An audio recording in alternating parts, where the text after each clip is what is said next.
لا الہ الا اللہ محمد رسول اللہ، لا الہ الا اللہ محمد رسول اللہ، لا الہ الا اللہ محمد رسول اللہ۔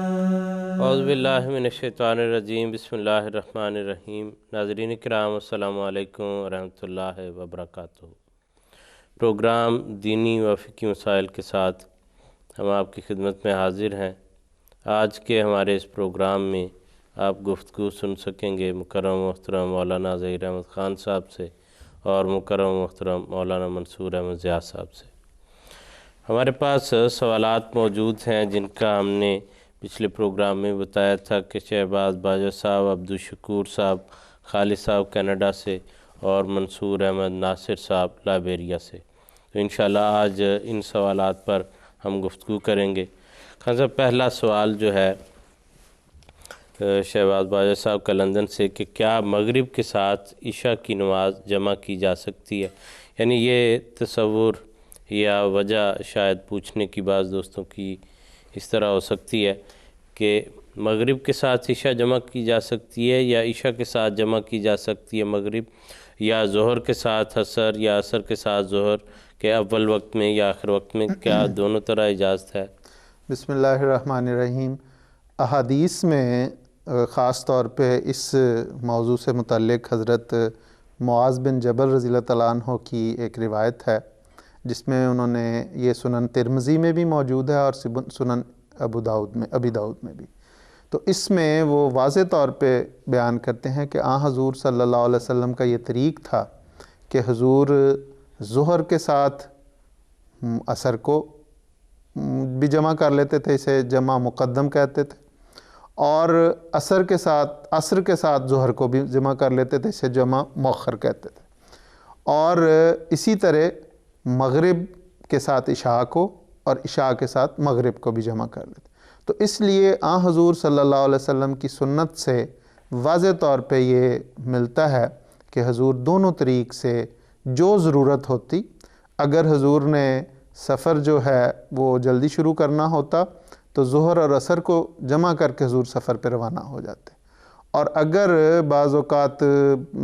ظہر سے بھی پہلے سفر شروع کرتے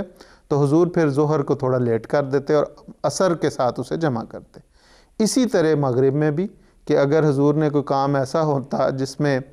مغرب سے پہلے کسی جگہ پہ روانہ ہونا ہے تو پھر حضور مغرب کو لیٹ کرتے اور عشاء کے ساتھ اسے جمع کر لیتے، اور اگر حضور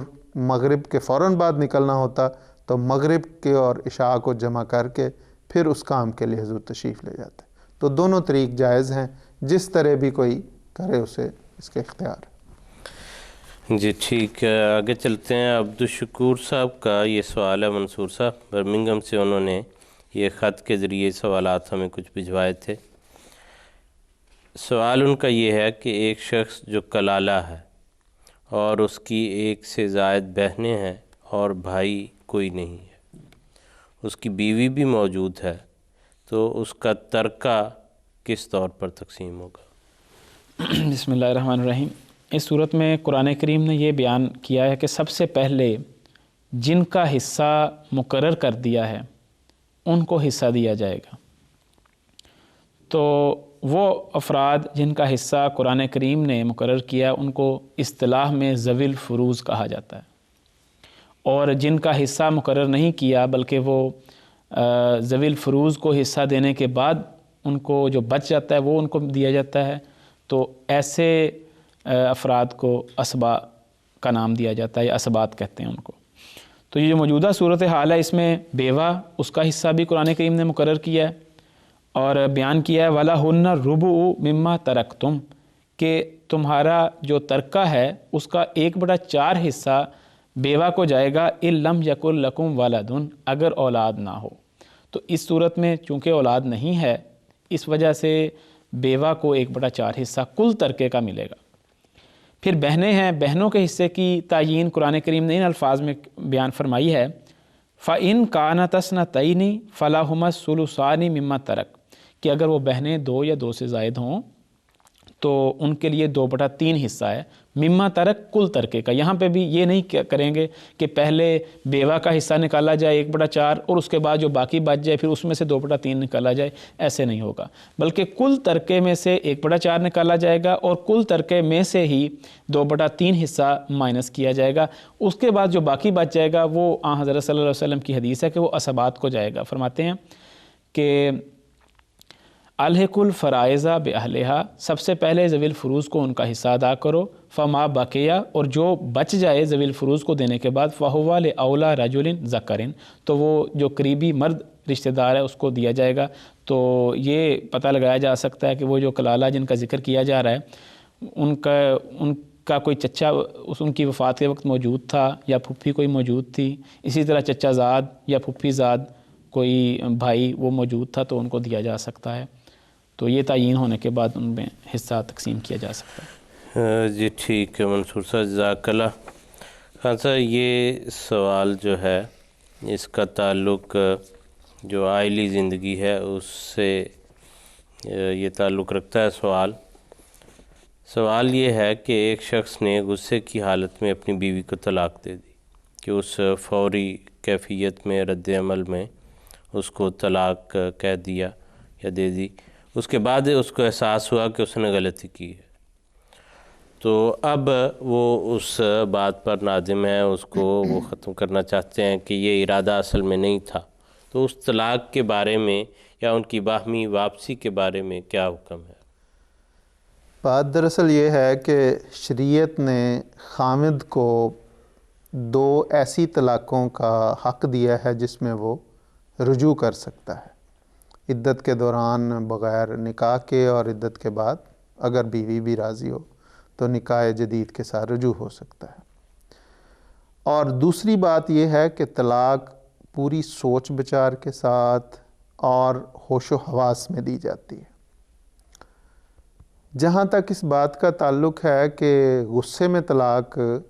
تو اس کی جس کو فقہ احمدیہ نے بھی غصے میں دی گئی طلاق کو غیر مؤثر کہا ہے، وہ دراصل ایسا غصہ نہیں جو ناراضگی ہے، کیونکہ طلاق تو ہوتی ناراضگی پہ ہے، کبھی پیار محبت سے طلاق نہیں ہوتی کہ ہنستے کھیلتے ہوئے کوئی خامد کہے کہ بڑا پیار ہے ہمیں اس لیے میں تمہیں طلاق دیں، اس سے تو مفاہمت اور صلح ہوتی ہے۔ طلاق ناراضگی اور غصے سے ہی ہوتی ہے۔ جس خاص طور پہ فقہ احمدیہ میں غصے کا تعلق جس کو غیر مؤثر کہا ہے، اس میں محترم بشیر احمد صاحب کالو مفتی سلسلہ کی وضاحت مجھے بڑی پسند آئی، اور بڑی میرے استاد بھی ہیں۔ انہوں نے کہا دراصل غصے جس طلاق کو غیر مؤثر کہا جا رہا ہے وہ دراصل یہ ہے کہ ایسا غصہ جس میں بعض اوقات انسان آپے سے باہر ہو جاتا ہے، ایسا طیش جس میں وہ اپنے ہوش کھو دیتا ہے، اس میں اگر وہ کوئی ایسی الفاظ کہتا ہے اور پھر جو ہی وہ غصہ ختم ہوتا ہے اور اپنی وہ ہوش میں آتا ہے، تو اس میں وہ اسے احساس اگر ہوتا ہے اور وہ نادم ہو کے پشیمان ہو کے طلاق واپس لینا چاہتا ہے، تو وہ اس کا طلاق واپس لینا دراصل بتاتا ہے کہ وہ اس وقت ہوش میں نہیں تھا، اس لیے ہم کہیں گے کہ وہ طلاق غیر مؤثر تھی، وہ مؤثر نہیں مانی جائے گی، وہ طلاق شمار ہی نہیں ہوگی۔ لیکن اگر کوئی شخص غصے اور طیش میں، یہاں پہ بھی محترم کالو صاحب نے یہ وضاحت کی کہ اگر وہ تھا ایسے ہی غصے اور طیش میں جس میں اسے اپنا ہوش نہیں تھا اور اس نے طلاق دی، اور بعد میں پشیمانی ہونے کے باوجود اس نے طلاق واپس نہیں لی، تو گویا اس نے اپنے پہلے والے فعل کی توثیق کر دی۔ اس لیے جب وہ نارمل ہوا تو اس وقت بھی وہ اگر اس پہ قائم رہا 1 گھنٹہ 2 گھنٹے اور یا 1 دن، تو بعد میں وہ لینا چاہتا ہے تو ہم اسے کہیں گے کہ نہیں بھائی، اب تم نارمل ہونے کے باوجود، تمہیں احساس ہونے کے باوجود تم نے واپس نہیں لی، گویا تم نے اس کی توثیق کر دی۔ تو ایسی طلاق جو ہے وہ پھر غیر مؤثر نہیں مانی جائے گی بلکہ وہ مؤثر مانی جائے گی۔ تو یہ باریک سے فرق کے ساتھ اس کو میں نے واضح کرنے کی کوشش کی۔ اچھا، تو جو کتنے عرصے کے دوران جو ہے وہ واپس لے سکتے ہیں؟ طلاق جو ہے میں نے جیسے عرض کی کہ ایسی طلاق جس میں رجوع ہو سکتا ہے، وہ عدت دو ہیں ایسے حق، اور اس کے لیے عدت مقرر ہے، اور وہ عدت کیا ہے؟ ایک طلاق کی عدت جو ہے وہ 3 قروء قرآن کریم نے بیان کیے ہیں، اور قروء ایسا لفظ ہے جو حیض کے لیے بھی استعمال ہوتا ہے اور طہر کے لیے بھی استعمال ہوتا ہے، کہ اگر کسی شخص نے طہر میں طلاق دی ہے تو 3 حیض وہ کاؤنٹ کر لے، اور اگر اس نے حیض کے ایام میں دی ہے تو 3 طہر کاؤنٹ کر لے، تو یہ اس کی عدت ہے۔ اور جس کو یہ حیض نہیں آتے خاتون کو، وہ اس کے لیے 3 مہینے، اور جو حاملہ ہیں ان کے متعلق فرمایا کہ وضع حمل ان کی عدت ہے، یہ ہے۔ لیکن یہ طلاق کے احسن کے متعلق ہے۔ ایک اور بھی طلاق ہے جس کو طلاق حسن کہا جاتا ہے، وہ ہے کہ ایک طلاق دی اور اگلا طہر آنے پہ پھر دوسری طلاق دی، پھر اگلا طہر آنے پہ تیسری طلاق، تو یہ دراصل ایک مہینے کے بعد ہوتی ہے۔ اگر کوئی شخص اس طرح طلاق دیتا ہے تو اس کی عدت گویا ایک مہینہ ہے، اور 3 مہینے میں وہ طلاق بتہ جو ہے وہ مکمل ہو جاتی ہے۔ جی ٹھیک ہے خالص، جزاک اللہ۔ اگلا سوال یہ ہمارے پاس خالد صاحب کا ہے، کینیڈا سے، انہوں نے یہ پوچھا ہے۔ منصور صاحب وہ پوچھتے ہیں کہ جھٹکے کے گوشت کے بارے میں جماعت کی کیا رائے ہے؟ یعنی جس میں جانور کا سر یکدم سر سے جدا کر دیا جاتا ہے، وہ کہتے ہیں اگر یہ منع ہے تو اس کی براہ کرم وجہ بیان فرما دیں، اور اگر اجازت ہے تو بھی اس کی جو ہے حکمت اور وجہ جو ہے اس کا ذکر فرما دیں۔ اسلام نے بیسیکلی جس چیز کو حرام قرار دیا ہے وہ خون ہے، کہ خون چونکہ متعفن ہو جاتا ہے، جلد اس میں جراثیم کی نشو و نما ہو جاتی ہے، اس وجہ سے خون کو بنیادی طور پر حرام قرار دیا گیا۔ اور اسلام کا نظریہ یہ ہے کہ خون جسم کے اندر سے، جانور کے جسم کے اندر سے سارے کا سارا نکل جائے۔ اس کے لیے یہ طریق جاری کیا گیا ہے کہ گردن کی طرف سے ذبح کیا جاتا ہے، اور ساری گردن نہیں کاٹی جاتی، بلکہ کچھ حصہ رہ جاتا ہے تو اس کو چھوڑ دیا جاتا ہے تاکہ دماغ کا جسم کے ساتھ رابطہ برقرار رہے۔ جو سپائنل کورڈ ہے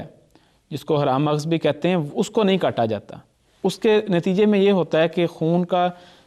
جو دماغ ہے وہ آرڈر دیتا ہے جسم کو کہ خون سارا جسم سے نکل جائے، اور اس طرح آہستہ آہستہ سارا خون نکل جاتا ہے۔ تو جو جھٹکا ہے اس میں یہ ہوتا ہے کہ ایک ہی مرتبہ گردن کو الگ کر دیا جاتا ہے، اور اس کے نتیجے میں دماغ یہ آرڈر نہیں جسم کو دے سکتا کہ سارا خون یہاں سے نکل جائے، اور سارے کا سارا جو خون ہے وہ گوشت کے اندر رہ جاتا ہے، اور گوشت،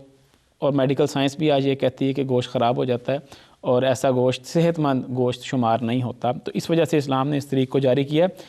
حضرت مسیح علیہ السلام کے زمانے میں اسی طرح کا ایک واقعہ ہوا کہ کسی نے حضور سے سوال پوچھا کہ حضور مرغی کی گردن بلی اتار کے لے گئی ہے، اب مرغی پھڑک رہی، کیا ہم اس کو ذبح کر لیں؟ تو حضور نے فرمایا یہ کون سا قیاس ہے، یہ ایسا کوئی قیاس اس کی اجازت نہیں دیتا ہے اسلام، کہ آپ 2-4 آنے کی خاطر اپنے ایمان کو ضائع کر لیں۔ تو جب گردن اتار کے لے گئی ہے تو خون وہ جھٹکے کی صورت کیفیت پیدا ہو گئی، اور دماغ کا جسم کے ساتھ رابطہ منقطع ہو گیا، جس کے نتیجے میں ہم یہ نہیں کہہ سکتے کہ وہ حلال ہے۔ تو اس وجہ سے وہ درست نہیں ہے۔ اور حضرت مسلم اور رضی اللہ تعالیٰ عنہ کا ایک حوالہ میں پڑھتا ہوں، حضور فرماتے ہیں کہ ذبیحہ میں یہ حکمت ہے کہ خون جسے اسلام نے حرام قرار دیا ہے اور جس میں زہر ہوتا ہے ذبح کرنے سے نکل جاتا ہے، لیکن جھٹکا کرنے کی صورت میں خون جسم کے اندر ہی رہتا ہے، ورنہ اسلام کو اس سے کیا کہ جانور کو گلے سے ذبح کیا جائے یا گردن سے کاٹا جائے۔ تو بنیادی طور پہ وہی بات ہے کہ خون چونکہ متعفن ہو جاتا ہے اور گوشت کو خراب کرتا ہے، اس وجہ سے خون نکالنے کے لیے یہ انتظام کیا گیا، اور جھٹکے کی صورت میں ایسا نہیں ہوتا۔ جی ٹھیک ہے جی، آگے چلتے ہیں۔ اگلا سوال ہے ہمارے پاس، یہ منصور احمد ناصر صاحب نے لائبیریا سے ہمیں بھیجا ہے۔ خاص صاحب ان کا سوال یہ ہے کہ قومی بچت اسکیم کے بارے میں ہماری جماعت کی کیا پالیسی ہے، کیا تعلیم ہے؟ ہماری جماعت کی بڑی واضح پالیسی وہ ہے، اور وہ وہی ہے جو اسلام کی پالیسی ہے، کہ کوئی بھی معاہدہ یا کوئی بھی قرض ایسا جس میں منافع مقرر ہو وہ سود ہے، اگر وہ قومی بچت ہو یا کوئی بینک ہو یا کوئی ادارہ ہو، اگر وہ نفع اور نقصان میں شراکت کے ساتھ کو معاہدہ کرتا ہے تو اس میں ملنے والا منافع جو ہے وہ سود نہیں ہوگا، لیکن اگر اس میں نقصان کا ذکر نہیں ہے، صرف منافع کا ذکر ہے تو وہ سود ہے۔ چنانچہ احادیث میں بھی حضور صلی اللہ علیہ وسلم نے بڑا واضح طور پہ فرمایا، یہ سنن الکبریٰ للبہقی کی حدیث ہے کہ کلو قرض جرا منفعتاً فہو وجہ من وجوہ الربا، کہ ہر وہ قرض جس پر نفع حاصل کیا جائے وہ سود کی قسم ہے۔ حضرت اقدس مسیح موعود علیہ الصلوۃ والسلام نے بڑی خوبصورت ایک وضاحت فرمائی ہے۔ حضور فرماتے ہیں شرع میں سود کی یہ تعریف ہے کہ ایک شخص اپنے فائدے کے لیے دوسرے کو روپیہ قرض دیتا ہے اور فائدہ مقرر کرتا ہے۔ یہ تعریف جہاں صادق آوے گی وہ سود کہلائے گا۔ اب اس میں دیکھنا ہے کہ قومی بچت میں جو شخص پیسے دے رہا ہے وہ سرٹیفکیٹ خرید رہا ہے، وہ کوئی ان کی فکس ڈپازٹ کروا رہا ہے یا کسی بھی سکیم میں، تو اس میں دیکھنا یہ ہے کہ کیا وہ ایسا معاہدہ کر رہا ہے کہ وہ صرف زائد روپیہ لینے کا معاہدہ کر رہا ہے، اگر ہے تو وہ سود ہے، لیکن اگر وہ نفع اور نقصان میں شراکت کے ساتھ ہے تو پھر وہ سود نہیں۔ اور اس کے ساتھ حضرت صاحب نے ایک اور بھی الگ وضاحت بھی فرمائی ہے۔ حضور نے فرمایا لیکن جس نے روپیہ لیا ہے اگر وہ وعدہ وعید تو کچھ نہیں کرتا، یعنی یہ نہیں کہتا کہ میں تمہیں اتنا زیادہ دوں گا، اور اپنی طرف سے زیادہ دیتا ہے تو وہ سود سے باہر ہے، یہ سود نہیں ہے، وہ اپنے طور پہ دیتا ہے۔ چنانچہ انبیاء ہمیشہ شرائط کی رعایت رکھتے آئے ہیں۔ حضور فرماتے ہیں اگر بادشاہ کچھ روپیہ لیتا ہے اور وہ اپنی طرف سے زیادہ دیتا ہے، قومی بچت بھی چونکہ گورنمنٹ کا ادارہ ہے، اگر وہ کوئی لیتا ہے اپنی ضرورت کے لیے اور وہ دے دیتا ہے کچھ زائد اپنی طرف سے دیتا ہے لیکن معاہدہ نہ ہو تو پھر کچھ حرج نہیں ہے۔ دینے والا اس نیت سے نہیں دیتا کہ سود ہے تو وہ بھی سود میں داخل نہیں، وہ بادشاہ کی طرف سے احسان ہے۔ آگے حضور صلی اللہ علیہ وسلم کی سنت کا حضور ذکر کرتے ہوئے فرماتے ہیں کہ پیغمبر خدا نے کسی سے ایسا قرضہ نہیں لیا کہ ادائیگی کے وقت اسے کچھ نہ کچھ ضرور زیادہ نہ دیا ہو، یعنی ہمیشہ حضور نے زائد دیا، بلکہ بعض جگہوں پہ تو آتا ہے کہ اصل زر سے بھی بہت بڑھ کے حضور نے دیا ہے۔ حضرت مسیح علیہ السلام فرماتے ہیں یہ خیال رہنا چاہیے کہ اپنی خواہش نہ ہو، خواہش کے برخلاف جو زیادہ ملتا ہے وہ سود میں داخل نہیں۔ اس قسم کا روپیہ جو کہ گورنمنٹ سے ملتا ہے وہ اسی حالت میں سود ہوگا جب کہ لینے والا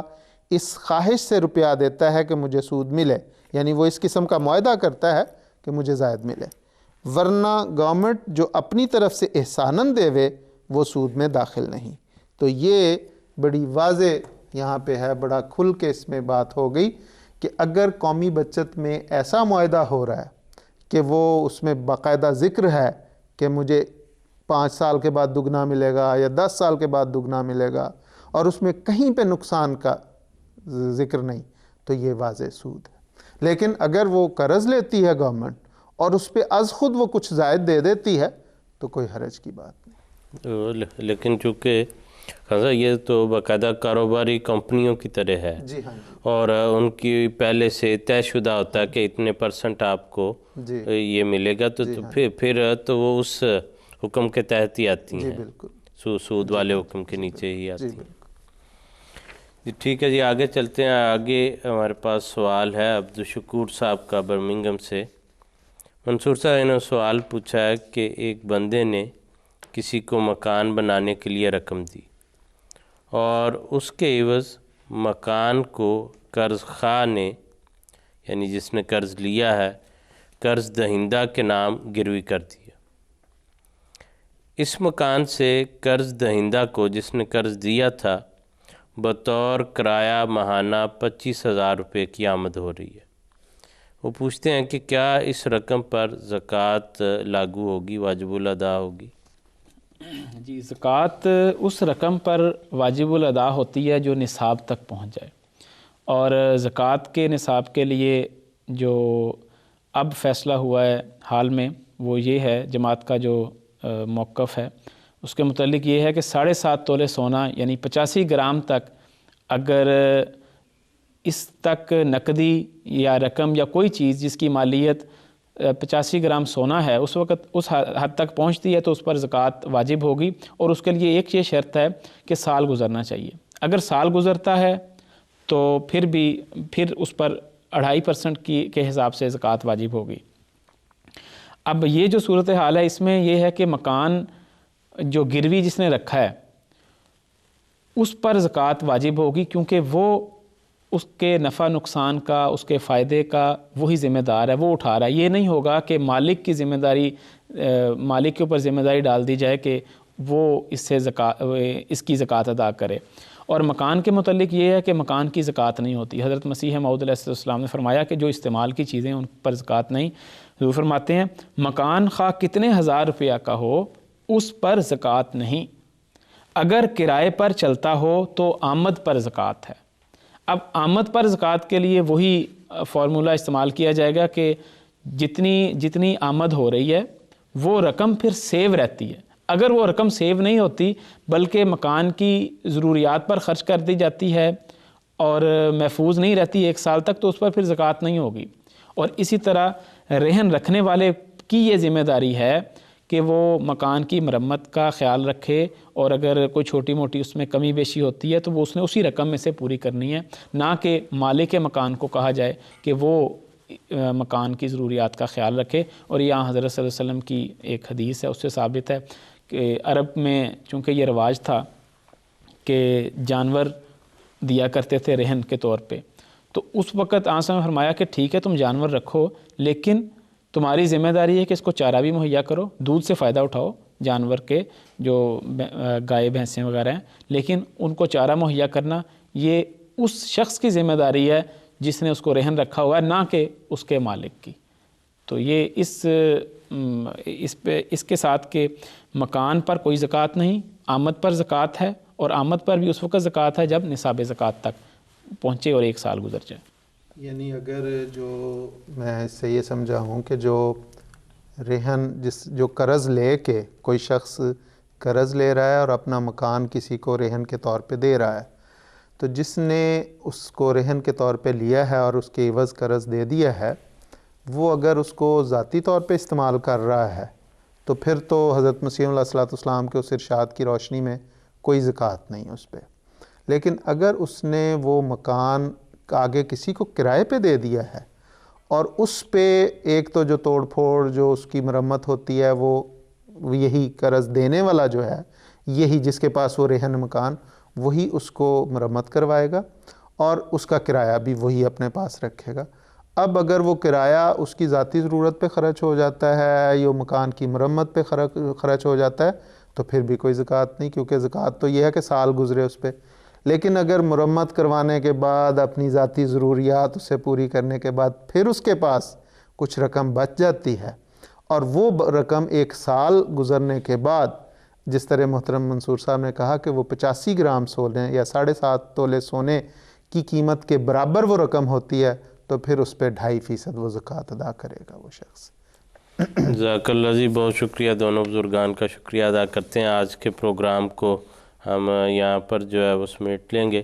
آئندہ جو ہے انشاءاللہ نئے سوالات کے ساتھ اگلے پروگرام میں آپ کی خدمت میں حاضر ہوں گے۔ آپ جو سوالات پوچھنا چاہیں ان کے جو ہے ہر طرح سے دوست جو ہے طریق استعمال کرتے ہیں۔ بعض لوگ جو ہے خط کے ذریعے لکھ کر بھی بھجوا دیتے ہیں،